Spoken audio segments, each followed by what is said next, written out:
இது நிறைய பேர் டயாலிசிஸாக இருக்கலாம், ரத்த கொதிப்பாக இருக்கலாம், இனிப்பு நீராக இருக்கலாம், கொலஸ்ட்ராலாக இருக்கலாம். இந்த சில பேருக்கு வந்து இந்த வெர்த்திகோன்னு வாங்க, தலை சுத்தம் எந்திச்சு நின்றா தலை சுத்தம். இந்த தண்ணி குடிச்சா நின்றுங்க அந்த தலை சுத்தத்து 3 நாள் தான் சரியாயிடுச்சு மாஸ்டர்னுவாங்க தண்ணியை குடிச்சு.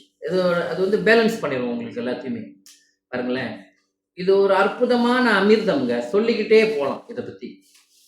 இந்த தண்ணி வந்து இந்த குடிக்கிறத பற்றி சொல்கிறேன்.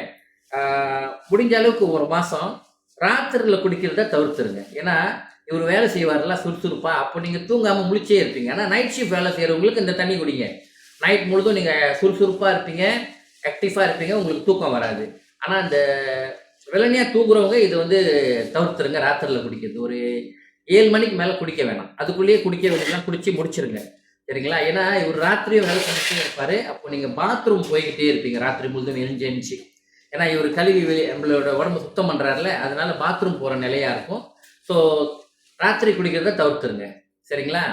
ஸோ ஓகே, வீக் பாடி, வெரி வீக் பாடி, வெரி வெரி வீக் பாடின்னு சொல்கிறேன் இது குடிக்கிறத பற்றி, சரிங்களா? ஸோ இந்த வீக் பாடின்னு சொல்கிறது வந்து இந்த தண்ணி வந்து ஆரோக்கியமாக இருக்கிறவங்க இந்த தண்ணியை பற்றி நம்ம பேசலை. ஆரோக்கியம் குறைவாக இருக்கிறவங்களுக்கு தான் சொல்கிறேன் இந்த தண்ணியை குடிக்க சொல்லி, சரிங்களா?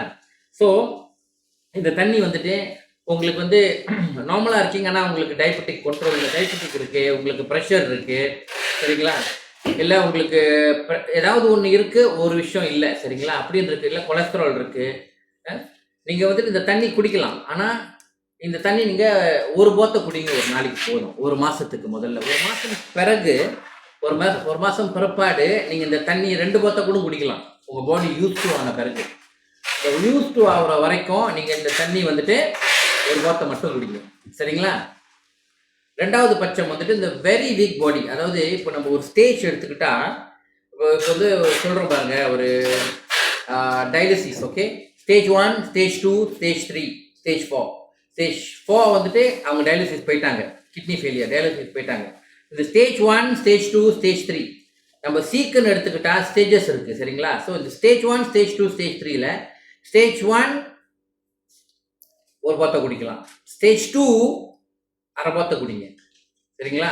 Stage 3 and above 100 ml 150 ml மட்டும் குடிங்க. நீங்கள் மற்ற தண்ணி குடிக்கிறதுல கலந்து கூட குடிக்கலாம், பிரச்சனை இல்லை. ஆனால் 100 150 ml மட்டும் குடிங்க.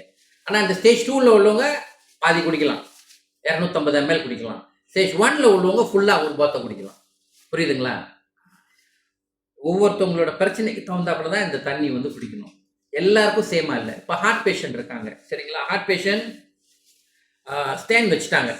இந்த ஸ்டேன் வச்சுருக்கவங்க எல்லாருக்கும் சொல்லிக்கிறேன், நீங்கள் 6 மாதத்துக்கு மேலே இருந்தால் மட்டுமே இந்த தண்ணியை வந்து நீங்கள் ஒரு 250 ml, ஏன்னா நீங்கள் 2வது கேட்டகரியில் இருக்கீங்க, நீங்கள் 250 ml மட்டும் குடிக்கலாம், சரிங்களா? ஒரு நாள் முழுதும் வச்சு குடிச்சிடலாம், கலந்து கூட குடிக்கலாம். மற்ற தண்ணியில் 250 ml மட்டும் குடிங்க ஒரு நாளைக்கு.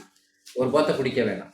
ஏன்னா இந்த தண்ணி ரொம்ப பவராக இருக்கனால உங்களுக்கு வந்து இது நல்ல ரத்த ஓட்டத்தை சீர் பண்ணுறதுனால உங்களுக்கு பல்பிட்டேஷன் கொஞ்சம் கூடையாக இருக்கிற மாதிரி இருக்கும். மூச்சு வந்து உங்களுக்கு கொஞ்சம் லேசாக கொஞ்சம் கூட விடுற மாதிரி இருக்கும். அதனால சொல்கிறேன், 250 ml மட்டும் குடிச்சிட்டு வாங்க. கொஞ்சம் கொஞ்சமாக குடிங்க. உங்களுக்கு வந்து நல்லபடியாக அது வந்து உங்கள் உடம்புல வேலை செய்யும், சரிங்களா? ஒரு பாட்டில் குடிக்க வேணாம், சரிங்களா? ஸ்டேன் வச்சவங்க 6 மாதத்துக்கு பிறகு உள்ளவங்க தான், சரிங்களா?